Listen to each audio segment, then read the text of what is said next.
بسم اللہ الرحمن الرحیم۔ شعبان سے رمضان تک یہ چلتے پھرتے پڑھو۔ نبی کریم صلی اللہ علیہ وآلہ وسلم یہ تسبیح بہت زیادہ پڑھتے تھے۔ یہ تسبیح اللہ کی لاڈلی ہے۔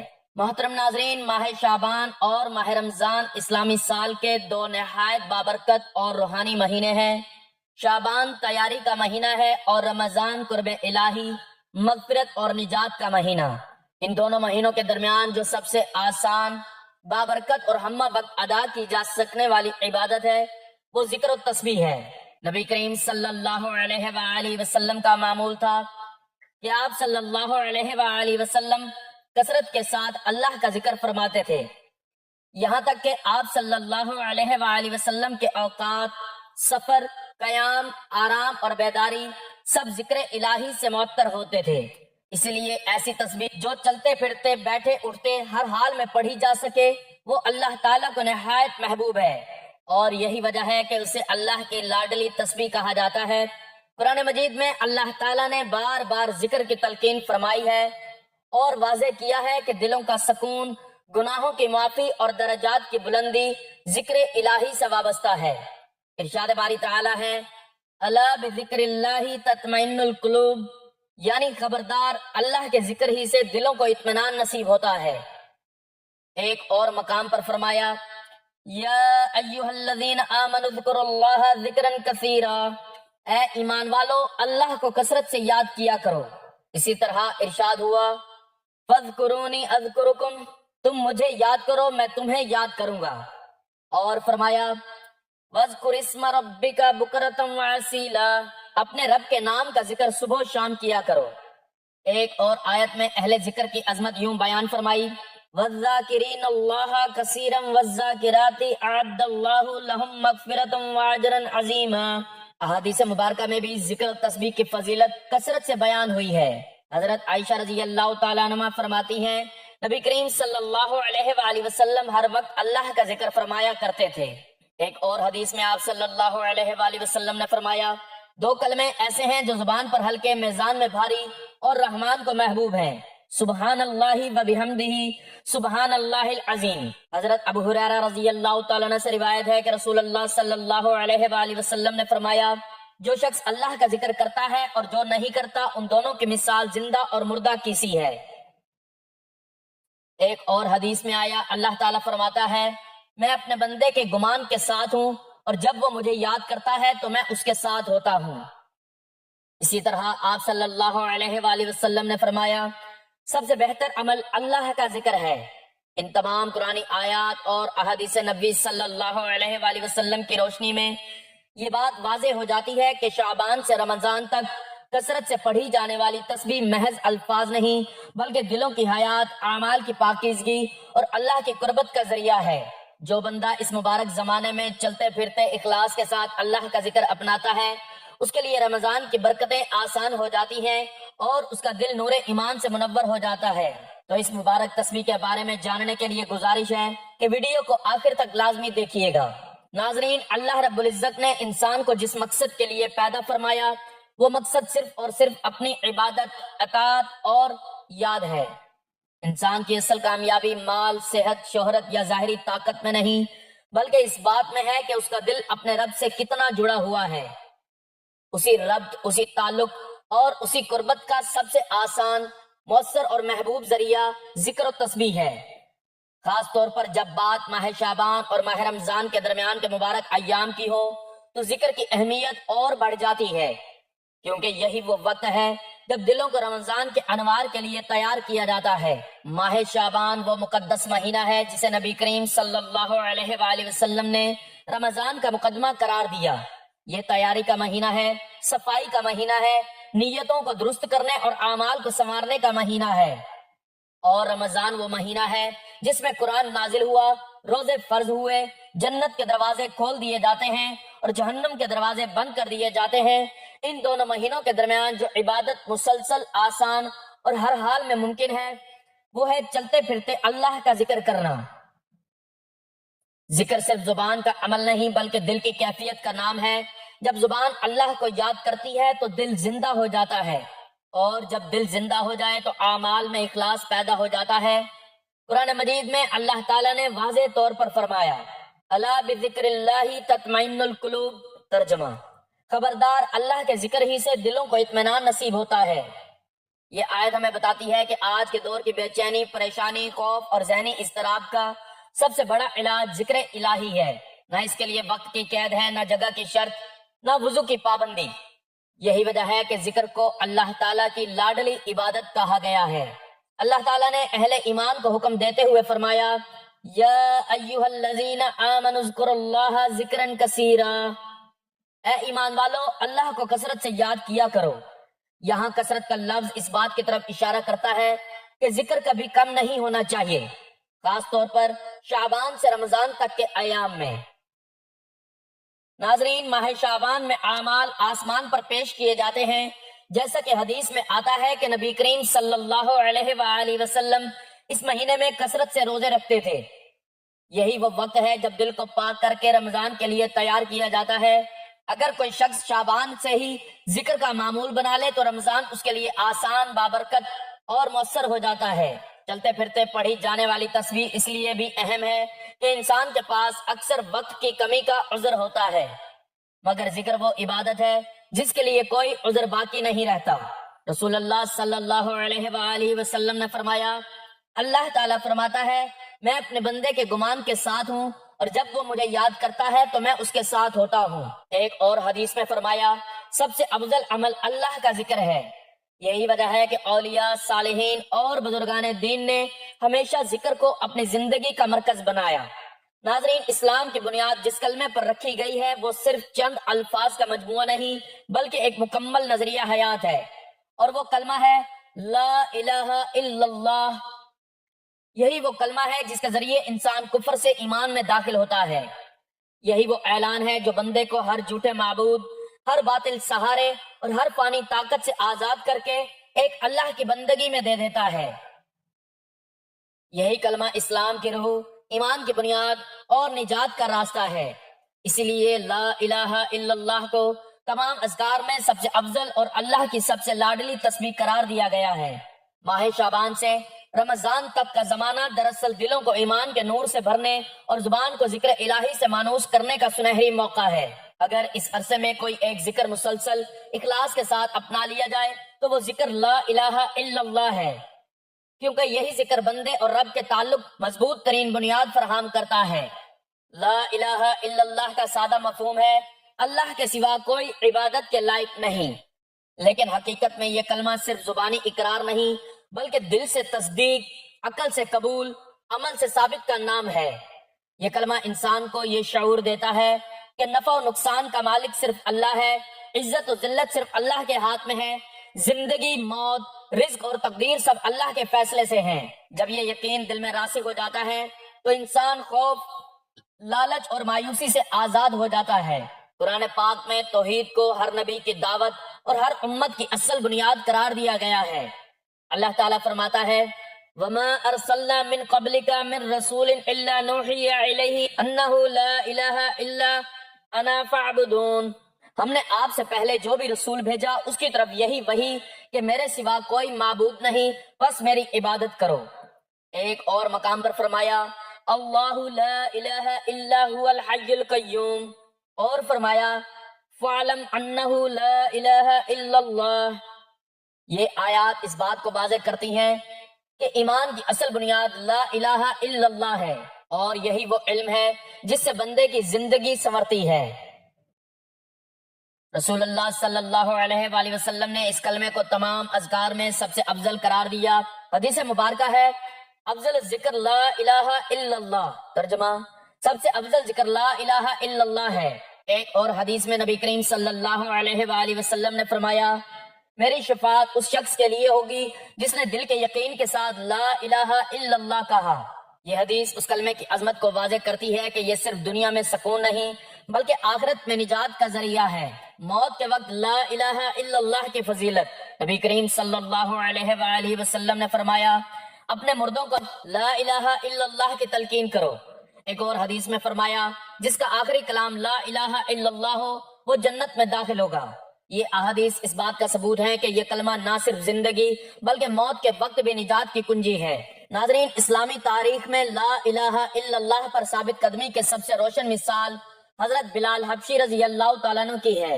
اسلامی تاریخ میں اگر توحید پر ثابت قدمی، صبر، استقامت اور عشق الہی کی کوئی سب سے روشن اور درخشاں مثال ملتی ہے تو وہ حضرت بلال حبشی رضی اللہ تعالیٰ عنہ کی ذات ہے۔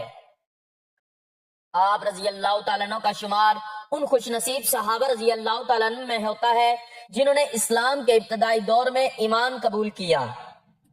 جب اسلام قبول کرنا جان کو خطرے میں ڈالنے کے مترادف تھا، مکہ کی فضا شرک سے بھری ہوئی تھی، بت پرستی معاشرے کی بنیاد تھی، اور جو شخص لا الہ الا اللہ کا اعلان کرتا اسے بدترین ظلم و ستم کا نشانہ بنایا جاتا تھا۔ حضرت بلال رضی اللہ تعالیٰ عنہ کا تعلق حبشہ افریقہ سے تھا۔ آپ رضی اللہ تعالیٰ عنہ غلام تھے اور آپ کے آقا امیہ بن خلف مکہ کے بدترین مشرکین میں شمار ہوتے تھے۔ جب امیہ بن خلف کو معلوم ہوا کہ اس کا غلام محمد صلی اللہ علیہ وآلہ وسلم پر ایمان لے آیا ہے اور بتوں کو چھوڑ کر ایک اللہ کی عبادت کرنے لگا ہے تو اس پر غصے اور انتقام کی آگ بھڑک اٹھی۔ اس کے نزدیک یہ صرف غلام کی نافرمانی نہیں بلکہ مکہ کے مذہب اور رسم و رواج سے بغاوت تھی۔ چنانچہ امیہ بن خلف نے حضرت بلال رضی اللہ تعالیٰ عنہ پر ظلم و تشدد کے وہ پہاڑ توڑے جن کی مثال انسانی تاریخ میں کم ملتی ہے۔ مکہ کی تپتی ہوئی دوپہریں، جلتا ہوا ریت، سورج کی تیز شعائیں، ان سب کو حضرت بلال رضی اللہ تعالیٰ عنہ کے لیے عذاب بنا دیا گیا۔ انہیں برہنہ کر کے مکہ کے کھلے میدان میں لٹایا جاتا، جلتی ہوئی ریت پر گھسیٹا جاتا اور پھر ان کے سینے پر ایک بھاری پتھر رکھ دیا جاتا تاکہ سانس لینا بھی دشوار ہو جائے۔ ان مظالم کا مقصد صرف ایک تھا، حضرت بلال رضی اللہ تعالیٰ عنہ زبان سے محمد صلی اللہ علیہ وآلہ وسلم کا انکار کریں اور لات و عزا کی بڑائی بیان کریں، لیکن وہ جسم جو غلام تھا وہ دل آزاد ہو چکا تھا۔ وہ زبان جو کبھی آقا کے حکم کی پابند تھی اب صرف اللہ کے حکم پر چلتی تھی۔ جب امیہ بن خلف اور اس کے ساتھی حضرت بلال رضی اللہ تعالیٰ عنہ سے کہتے کہ محمد صلی اللہ علیہ وآلہ وسلم کا انکار کرو، بتوں کو مان لو، تو جواب میں حضرت بلال رضی اللہ تعالیٰ عنہ کے لبوں میں سے صرف ایک ہی صدا نکلتی، احد احد، یعنی اللہ ایک ہے، اللہ ایک ہے۔ یہ صرف دو الفاظ نہیں تھے، یہ کلمہ توحید کا خلاصہ تھا۔ یہ اعلان تھا کہ میرا رب ایک ہے، میرا سہارا ایک ہے، میرا معبود ایک ہے، چاہے جسم پر کتنے ہی زخم کیوں نہ لگ جائیں۔ جب ظلم بڑھایا جاتا تو احد احد کی صدا اور زیادہ مضبوط ہو جاتی، کبھی پتھر بھاری کر دیا جاتا، کبھی کوڑے برسائے جاتے، کبھی گلے میں رسی ڈال کر گھسیٹا جاتا، مگر حضرت بلال رضی اللہ تعالیٰ عنہ کے ایمان میں ذرہ برابر لغزش نہ آتی۔ ان کا جسم کمزور ہو جاتا مگر دل پہلے سے زیادہ طاقتور ہو جاتا۔ ایک دن نبی کریم صلی اللہ علیہ وآلہ وسلم کا گزر اس مقام سے ہوا، آپ صلی اللہ علیہ وآلہ وسلم نے حضرت بلال رضی اللہ تعالیٰ عنہ کو اس حال میں دیکھا تو دل غم سے بھر آیا، صحابہ رضی اللہ تعالیٰ عنہ بھی بے چین ہو گئے۔ بالآخر اللہ نے حضرت بلال رضی اللہ تعالیٰ عنہ کے لیے نجات کا راستہ کھول دیا۔ حضرت ابوبکر صدیق رضی اللہ تعالیٰ عنہ نے انہیں خرید کر اللہ کی راہ میں آزاد کر دیا۔ جب حضرت بلال رضی اللہ تعالیٰ عنہ کو آزادی نصیب ہوئی تو یہ صرف ایک غلام کی آزادی نہیں تھی بلکہ یہ توحید کی فتح تھی۔ آزادی کے بعد حضرت بلال رضی اللہ تعالیٰ عنہ اسلام کے عظیم خادم بنے۔ وہی بلال جنہیں مکہ کی گلیوں میں گھسیٹا گیا تھا، بعد میں خانہ کعبہ کی چھت پر کھڑے ہو کر آذان دینے کا شرف حاصل ہوا۔ یہی وہ بلال ہے جن کے قدموں کی آہٹ جنت میں رسول اللہ صلی اللہ علیہ وآلہ وسلم نے سنی۔ یہی وہ بلال ہیں جن کی اذان سن کر دل کانپ اٹھتے تھے۔ حضرت بلال رضی اللہ تعالیٰ عنہ کا یہ واقعہ ہمیں یہ سبق دیتا ہے کہ ایمان نعمت ہے مگر اس کی قیمت صبر ہے۔ توحید آسان دعویٰ نہیں مگر سب سے بڑی طاقت ہے۔ جب لا الہ الا اللہ دل میں راسخ ہو جائے تو پتھر، کوڑے، زنجیریں اور ظلم ایمان کو شکست نہیں دے سکتے۔ یہی وجہ ہے کہ حضرت بلال حبشی رضی اللہ تعالیٰ عنہ کا نام آج بھی تاریخ میں ثابت قدمی، وفاداری اور توحید کی علامت بن کر زندہ ہے، اور قیامت تک احد احد کی صدا ایمان والوں کے دلوں کو گرماتی رہے گی۔ ناظرین، اسلامی تاریخ میں حضرت عمر بن خطاب رضی اللہ تعالیٰ عنہ کا قبول اسلام ایک ایسا عظیم واقعہ ہے جس نے نہ صرف ایک فرد کی زندگی بدلی بلکہ اسلام کی اجتماعی قوت کو ایک نیا عروج عطا کیا۔ یہ واقعہ اس حقیقت کا روشن ثبوت ہے کہ جب قرآن کا پیغام اور لا الہ الا اللہ کی حقیقت کسی دل میں اتر جائے تو سب سے سخت دل بھی نرم ہو جاتا ہے اور سب سے بڑا دشمن اسلام کا محافظ بن جاتا ہے۔ حضرت عمر رضی اللہ تعالیٰ عنہ مکہ کے معزز قبیلہ بنو عدی سے تعلق رکھتے تھے۔ آپ رضی اللہ تعالیٰ عنہ بہادری، قوت، غیرت اور فصاحت میں پورے عرب میں مشہور تھے۔ آپ رضی اللہ تعالیٰ عنہ کو لکھنا پڑھنا آتا تھا، جو اس دور میں ایک غیر معمولی بات تھی۔ قریش کے معاملات میں آپ رضی اللہ تعالیٰ عنہ کو سفیر کی حیثیت حاصل تھی، لیکن اسی قوت اور غیرت کی وجہ سے آپ اسلام کے سخت مخالف بن گئے تھے۔ اسلام کو آپ رضی اللہ تعالیٰ عنہ قریش کے دین، روایات اور اتحاد کے لیے خطرہ سمجھتے تھے۔ جو شخص اسلام قبول کرتا وہ حضرت عمر رضی اللہ تعالیٰ عنہ کے غضب سے نہیں بچ پاتا۔ کئی کمزور مسلمانوں کو آپ رضی اللہ تعالیٰ عنہ نے سخت اذیتیں دیں۔ اس وقت آپ رضی اللہ تعالیٰ عنہ کے دل میں اسلام کے لیے کوئی نرمی نہیں تھی، بلکہ شدید نفرت پائی جاتی تھی۔ ایک دن حضرت عمر غصے میں بھرے ہوئے گھر سے نکلے، ہاتھ میں تلوار تھی اور دل میں ایک ہی ارادہ تھا، نعوذ باللہ، رسول اللہ صلی اللہ علیہ وآلہ وسلم کو قتل کرنا تاکہ اسلام کا خاتمہ ہو جائے۔ راستے میں آپ رضی اللہ تعالیٰ عنہ کی ملاقات نعیم بن عبداللہ سے ہوئی، جو خفیہ طور پر مسلمان ہو چکے تھے۔ حضرت عمر رضی اللہ تعالیٰ عنہ کے چہرے پر غصہ دیکھ کر انہوں نے پوچھا، عمر کہاں کا ارادہ ہے؟ حضرت عمر رضی اللہ تعالیٰ عنہ نے کہا، محمد صلی اللہ علیہ وآلہ وسلم کو قتل کرنے جا رہا ہوں، جس نے ہمارے دین میں پھوٹ ڈال دی ہے۔ نعیم رضی اللہ تعالیٰ عنہ نے حکمت سے جواب دیا، عمر پہلے اپنے گھر کی خبر لو، تمہاری بہن اور بہنوئی خود اسلام قبول کر چکے ہیں۔ یہ سن کر حضرت عمر رضی اللہ تعالیٰ عنہ کے قدم رک گئے، غصہ اور بڑھ گیا، فوراً رخ بدلا اور اپنی بہن فاطمہ بنت خطاب رضی اللہ تعالیٰ عنہ کے گھر کی طرف چل پڑے۔ جب حضرت عمر رضی اللہ تعالیٰ عنہ بہن کے گھر پہنچے تو اندر سے قرآن کی تلاوت کی آواز آ رہی تھی۔ اندر حضرت خباب بن ارت رضی اللہ تعالیٰ عنہ قرآن پڑھا رہے تھے۔ حضرت عمر رضی اللہ تعالیٰ عنہ کی آہٹ سن کر حضرت خباب رضی اللہ تعالیٰ عنہ چھپ گئے اور قرآن کے اوراق چھپا دیے گئے۔ حضرت عمر رضی اللہ تعالیٰ عنہ نے پوچھا، یہ کیسی آواز تھی جو میں سن رہا تھا؟ بہن اور بہنوئی نے ٹالنے کی کوشش کی، مگر حضرت عمر رضی اللہ تعالیٰ عنہ کو یقین ہو گیا کہ بات کچھ اور ہے۔ غصے میں آ کر آپ رضی اللہ تعالیٰ عنہ نے بہنوئی کو مارا، اور جب بہن درمیان میں آئیں تو انہیں بھی چوٹ لگ گئی۔ بہن کے چہرے سے خون بہنے لگا۔ یہ منظر دیکھ کر فاطمہ رضی اللہ تعالیٰ عنہ نے نہایت جرأت سے کہا، اے عمر، ہم اسلام قبول کر چکے ہیں، اب تم جو چاہو کر لو۔ یہ الفاظ تیر کی طرح حضرت عمر رضی اللہ تعالیٰ عنہ کے دل میں پیوست ہو گئے۔ جب حضرت عمر رضی اللہ تعالیٰ عنہ نے بہن کے چہرے پر خون دیکھا تو دل نرم پڑ گیا۔ شرمندگی کے عالم میں کہا، جو تم پڑھ رہے تھے مجھے دکھاؤ۔ بہن نے کہا، تم ناپاک ہو، پہلے غسل کرو۔ غسل کے بعد حضرت عمر رضی اللہ تعالیٰ عنہ کو سورۃ طٰہٰ کے ابتدائی اوراق دیے گئے۔ آپ رضی اللہ تعالیٰ عنہ نے پڑھنا شروع کیا، طٰہٰ ما انزلنا علیک القرآن لتشقیٰ۔ یہ آیات پڑھتے ہی حضرت عمر رضی اللہ تعالیٰ عنہ کا دل کانپ اٹھا۔ جیسے جیسے آیات پڑھتے گئے دل پر جمی نفرت کی تہیں اترتی چلی گئیں۔ زبان سے بے اختیار نکلا، یہ کلام تو کسی انسان کا نہیں ہو سکتا۔ قرآن کے نور نے دل کو بدل دیا۔ وہی تلوار جو قتل کے لیے نکلی تھی اب حق کی حفاظت کے لیے اٹھنے والی تھی۔ حضرت عمر رضی اللہ تعالیٰ عنہ نے فوراً کہا، مجھے محمد صلی اللہ علیہ وآلہ وسلم کے پاس لے چلو، میں اسلام قبول کرنا چاہتا ہوں۔ حضرت خباب رضی اللہ تعالیٰ عنہ خوشی سے باہر آئے اور کہا، عمر، رسول اللہ صلی اللہ علیہ وآلہ وسلم نے دعا فرمائی تھی کہ یا اللہ، عمر بن خطاب یا ابو جہل میں سے کسی ایک کو اسلام کی طاقت بنا دے۔ لگتا ہے وہ دعا قبول ہو گئی ہے۔ حضرت عمر رضی اللہ تعالیٰ عنہ دار ارقم پہنچے۔ صحابہ خوف زدہ تھے، مگر نبی کریم صلی اللہ علیہ وآلہ وسلم نے فرمایا، دروازہ کھولو، اگر عمر خیر کے ارادے سے آیا ہے تو خیر ہے۔ اندر آ کر حضرت عمر رضی اللہ تعالیٰ عنہ نے کہا، یا رسول اللہ صلی اللہ علیہ وآلہ وسلم، میں گواہی دیتا ہوں کہ لا الہ الا اللہ اور آپ اللہ کے رسول ہیں۔ دار ارقم اللہ اکبر کی صداؤں سے گونج اٹھا۔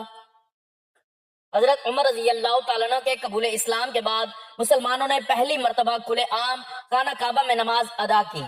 اس لیے حضرت عمر رضی اللہ تعالیٰ عنہ کو فاروق کہا گیا، یعنی حق اور باطل میں فرق کرنے والا۔ وہی عمر رضی اللہ تعالیٰ عنہ جو اسلام کے دشمن تھے اسلام کے محافظ بن گئے، وہی عمر رضی اللہ تعالیٰ عنہ جن سے مسلمان ڈرتے تھے اب ان کے سائے میں محفوظ ہو گئے۔ یہ واقعہ ہمیں سکھاتا ہے کہ ہدایت اللہ کے ہاتھ میں ہے، قرآن دلوں کو بدل دیتا ہے۔ لا الہ الا اللہ سب سے بڑی طاقت ہے۔ کوئی دل اتنا سخت نہیں جو اللہ کے نور سے نرم نہ ہو جائے۔ یہی وجہ ہے کہ حضرت عمر بن خطاب رضی اللہ تعالیٰ عنہ کا قبول اسلام کلمہ توحید کی قوت کا ہمیشہ زندہ ثبوت ہے۔ ناظرین، رسول اللہ صلی اللہ علیہ وآلہ وسلم نے فرمایا، جو شخص سچے دل سے لا الہ الا اللہ کہتا ہے اللہ اس پر جہنم حرام فرما دیتا ہے۔ ایک اور روایت میں ہے کہ قیامت کے دن میزان میں سب سے بھاری کلمہ لا الہ الا اللہ ہوگا۔ ماہ شعبان اعمال کی تیاری کا مہینہ ہے اور رمضان مغفرت کا۔ اگر بندہ اس درمیانی عرصے میں کثرت سے لا الہ الا اللہ پڑھتا رہے تو ایمان تازہ ہوتا ہے، دل کی غفلت دور ہوتی ہے، زبان ذکر کی عادی ہو جاتی ہے، رمضان میں عبادت آسان ہو جاتی ہے۔ یہی وجہ ہے کہ علماء کرام اس کلمے کو چلتے پھرتے سانسوں کے ساتھ پڑھنے کی تلقین کرتے تھے۔ غرور، حسد، خوف، حرص اور مایوسی یہ سب دل کی بیماریاں ہیں اور ان کا سب سے مؤثر علاج توحید ہے۔ جب بندہ یہ مان لے کہ سب کچھ اللہ کے ہاتھ میں ہے تو دل خود بخود مطمئن ہو جاتا ہے۔ حضرت کعب بن حجرہ رضی اللہ تعالیٰ عنہ سے روایت ہے کہ حضور نبی اکرم صلی اللہ علیہ وآلہ وسلم نے فرمایا کہ کچھ اذکار ایسے ہیں جنہیں پڑھنے والا یا کرنے والا ناکام نہیں ہوتا۔ ان کا اذکار میں سے ایک یہ تسبیح ہے، تو آپ صلی اللہ علیہ وآلہ وسلم اس تسبیح کو بہت زیادہ پڑھتے تھے۔ آپ صلی اللہ علیہ وآلہ وسلم نے فرمایا کہ مجھے یہ تسبیح دنیا کی ہر چیز سے بہت زیادہ پسند ہے۔ اس تسبیح کے حوالے سے آپ صلی اللہ علیہ وآلہ وسلم نے فرمایا کہ یہ تسبیح اللہ پاک کو بھی بہت زیادہ پسند ہے۔ جو بندہ بھی یہ تسبیح پڑھے گا وہ بندہ کبھی کسی پریشانی میں، اچانک آنے والی مصیبت میں، بیماری میں، رزق کی تنگی میں مبتلا نہیں ہوگا۔ جو بندہ یہ تسبیح پڑھتا ہے اللہ اس کی دنیا اور آخرت دونوں کی زندگی میں اسے سرخرو کرتا ہے، دونوں جہاں میں کامیابی اس کا مقدر بنتی ہے۔ جو لوگ پریشان ہیں، بیمار ہیں، پریشانیوں میں گھرے ہوئے ہیں، رزق کی تنگی میں مبتلا ہیں، بے روزگار ہیں، گھر میں کاروبار میں برکت نہیں، تو وہ یہ تسبیح لازمی پڑھے۔ تمام پریشانیوں کا حل اس تسبیح میں موجود ہے۔ حضرت ابو ہریرہ رضی اللہ تعالیٰ عنہ بیان کرتے ہیں کہ حضور نبی اکرم صلی اللہ علیہ وآلہ وسلم نے فرمایا کہ سبحان اللہ والحمد للہ ولا الہ الا اللہ واللہ اکبر کہنا مجھے ان تمام چیزوں سے زیادہ محبوب ہے جن پر سورج طلوع ہوتا ہے۔ اسے امام مسلم ترمذی نے روایت کیا ہے۔ حضرت ابن عمر رضی اللہ تعالیٰ عنہ سے مروی انہوں نے فرمایا کہ سبحان اللہ اللہ تعالیٰ کی عبادت، الحمدللہ شکر کا کلمہ ہے، لا الہ الا اللہ اخلاص کا کلمہ ہے، یعنی کلمہ توحید ہے کہ وہ کلمہ جو اپنے پڑھنے والے کے لیے آگ سے نجات کا ذریعہ بنتا ہے اور اللہ اکبر کا ثواب آسمان و زمین کے درمیان کو بھر دیتا ہے۔ تو ناظرین یہ وہ تسبیح، وہ چار کلمات ہیں جو اللہ پاک کو بہت زیادہ پسند ہے۔ ناظرین محترم، وقت کی نزاکت کو مد نظر رکھتے ہوئے چلتے ہیں عمل کی جانب اور آپ کو بتاتے ہیں اللہ تعالیٰ کی پسندیدہ تسبیح کے بارے میں جس کو نبی کریم صلی اللہ علیہ وآلہ وسلم بھی بہت زیادہ پڑھتے تھے۔ آپ نے بھی یہ تسبیح ماہ شعبان سے رمضان المبارک تک کثرت کے ساتھ پڑھنی ہے۔ نبی پاک صلی اللہ علیہ وآلہ وسلم بھی یہ کلمات بہت زیادہ پڑھتے تھے۔ ان کلمات کو پڑھنے والا مرتے دم تک کبھی نامراد اور ناکام نہیں ہوتا۔ یہ کلمات پڑھنے والا ہر معاملے میں اللہ کی مدد پاتا ہے۔ تو اس تسبیح کو ماہ شعبان سے لے کر رمضان المبارک تک چلتے پھرتے پڑھ لیں، ہر نماز کے بعد پڑھ لیں، رات کو بستر پر سونے سے پہلے پڑھ لیں۔ آپ کو جب جہاں جیسے وقت ملتا ہے آپ نے اس تسبیح کو پڑھ لینا ہے۔ انشاءاللہ دنیا اور آخرت میں یہ تسبیح آپ کی مددگار ثابت ہوگی۔ اللہ پاک آپ کی زندگی سے پریشانیوں کو، غموں کو دور کر دے گا، جیسا آپ چاہیں گے ویسا ہوگا انشاءاللہ۔ تو اس کے لیے آپ نے سب سے پہلے حضور پاک صلی اللہ علیہ وآلہ وسلم کی ذات اقدس پر درود پاک کا نذرانہ پیش کرنا ہے۔ درود پاک آپ کوئی سا بھی پڑھ سکتے ہیں، آپ چاہیں تو صلی اللہ علیہ وآلہ وسلم پڑھ لیں یا صلی اللہ علی محمد پڑھ لیں، لیکن درود ابراہیمی کی فضیلت و برکت بہت زیادہ ہے، اس لیے ثواب کے طور پر ایک مرتبہ میرے ساتھ بھی درود پاک پڑھ لیں۔ اللہم صلی علی محمد وعلی آل محمد کما صلیت علی ابراہیم وعلی آل ابراہیم انک حمید مجید۔ اللہم بارک علی محمد وعلی آل محمد کما بارکت علی ابراہیم وعلی آل ابراہیم انک حمید مجید۔ درود پاک پڑھنے کے بعد آپ نے سب سے پہلے ہاتھوں کی انگلیوں پر یا تسبیح کے دانوں پر گن کر پورے 41 مرتبہ سبحان اللہ والحمد للہ ولا الہ الا اللہ واللہ اکبر ولا حول ولا قوت الا باللہ العلی العظیم، یہ کلمہ اللہ تعالیٰ کی پاکی، بڑائی اور وحدانیت کا جامع اظہار ہے۔ اس کلمے میں تسبیح بھی ہے، حمد بھی، توحید بھی اور اللہ کی عظمت کا اعلان بھی، اس لیے یہ ذکر اللہ کو نہایت محبوب ہے۔ جو شخص اس کلمے کو اخلاص کے ساتھ پڑھتا ہے اس کے دل میں اللہ کی محبت، عاجزی اور یقین پیدا ہوتا ہے۔ حدیث مبارکہ میں آیا ہے کہ سبحان اللہ، الحمدللہ، لا الہ الا اللہ اور اللہ اکبر اللہ تعالیٰ کو سب سے زیادہ پسندیدہ کلمات ہیں۔ یہ کلمات میزان عمل میں نہایت بھاری ہیں اور بندے کے درجات بلند کرتے ہیں۔ تیسرا کلمہ دراصل انہی مبارک اذکار کا مجموعہ ہے، اس لیے اس کی فضیلت بھی بہت عظیم ہے۔ یہ کلمہ دل کی غفلت کو دور کرتا ہے، گناہوں کی معافی کا سبب بنتا ہے اور بندے کو ہر حال میں اللہ پر بھروسہ سکھاتا ہے۔ خاص طور پر چلتے پھرتے مشکل اور پریشانی کے وقت اس کلمے کا ورد انسان کے دل کو سکون اور زبان کو نور عطا کرتا ہے۔ اللہ تعالیٰ ہمیں کثرت سے کلمہ تمجید پڑھنے اور اس کی برکتوں سے فائدہ اٹھانے کی توفیق عطا فرمائے۔ ناظرین، 41 مرتبہ یہ کلمہ پڑھنے کے بعد آپ نے ایک تسبیح لا الہ الا اللہ کی پڑھ لینی ہے۔ یہ صرف ایک تسبیح نہیں بلکہ ایک عہد ہے، ایک اعلان ہے، ایک راستہ ہے جو انسان کو دنیا کی غلامی سے نکال کر اللہ کی بندگی میں لے آتا ہے۔ جو شخص شعبان سے رمضان تک اس کلمے کو اپنا لیتا ہے وہ دراصل اپنی دنیا اور آخرت دونوں سنوار لیتا ہے۔ لا الہ الا اللہ وہ مبارک کلمہ ہے جو اللہ کی رحمت کو بندے کے قریب کر دیتا ہے۔ یہ کلمہ صرف زبان کا ورد نہیں بلکہ دل کا یقین اور اللہ سے مکمل تعلق کا اعلان ہے۔ جو شخص سچے دل سے اس کلمے کو پڑھتا ہے اللہ تعالیٰ اس کے گناہوں کو معاف فرماتا ہے اور اسے اپنی خاص رحمت میں ڈھانپ لیتا ہے۔ رسول اللہ صلی اللہ علیہ وآلہ وسلم نے فرمایا، جو شخص سچے دل سے لا الہ الا اللہ کہے وہ جنت میں داخل ہوگا۔ ہاتھوں کی انگلیوں پر یا تسبیح کے دانوں پر گن کر پورے 100 مرتبہ یہ تسبیح پڑھ لینی ہے۔ یہ تسبیح آپ چلتے پھرتے اٹھتے بیٹھتے کہیں بھی پڑھ سکتے ہیں۔ یہ مکمل ایک تسبیح پڑھنے کے بعد آپ نے ایک تسبیح آخر میں استغفر اللہ کی پڑھ لینی ہے اور اس کے بعد اتنا ہی درود پاک پڑھنا ہے جتنا عمل شروع کرنے سے پہلے پڑھا تھا۔ یہ عمل بہت ہی قیمتی عمل ہے اور یہ تسبیح اللہ تعالیٰ کی پسندیدہ تسبیح ہے جسے حضور نبی کریم صلی اللہ علیہ وآلہ وسلم بھی بہت زیادہ پڑھتے تھے۔ یہ عمل مکمل کرنے کے بعد آپ نے آخر میں اللہ تبارک و تعالیٰ کی بارگاہ میں دعا مانگ لینی ہے، کیونکہ یہ کلمہ غمزدہ دلوں کے لیے سکون، گنہگاروں کے لیے مغفرت اور مایوس انسانوں کے لیے اللہ کی رحمت کی سب سے بڑی امید ہے۔ اللہ تعالیٰ ہمیں کثرت سے اس کلمے کو پڑھنے اور اس کی برکتوں سے فیض پانے کی توفیق عطا فرمائے، آمین۔ اے اللہ، ہمیں سچے دل سے لا الہ الا اللہ پڑھنے والا بنا دے، ہمارے دلوں کو توحید کے نور سے بھر دے، ہماری زندگی اور موت کو اسی کلمے پر کر دے اور ہمیں رمضان کی برکتیں نصیب فرما، آمین یا رب العالمین۔ دعا ہے کہ اللہ تعالیٰ نیکی کی بات کو سننے سمجھنے اور اس پر عمل کرنے کی توفیق عطا فرمائے، میرا سنانا اور آپ کا سننا اپنی بارگاہ میں قبول و منظور فرمائے، آمین۔ ناظرین، آخر میں آپ سے گزارش ہے کہ اللہ تعالیٰ کے 99 ناموں میں سے کوئی ایک نام لکھ کر کمنٹس میں ضرور شیئر کریں۔ اللہ تعالیٰ ہم سب کا حامی و ناصر ہو، آمین، جزاک اللہ۔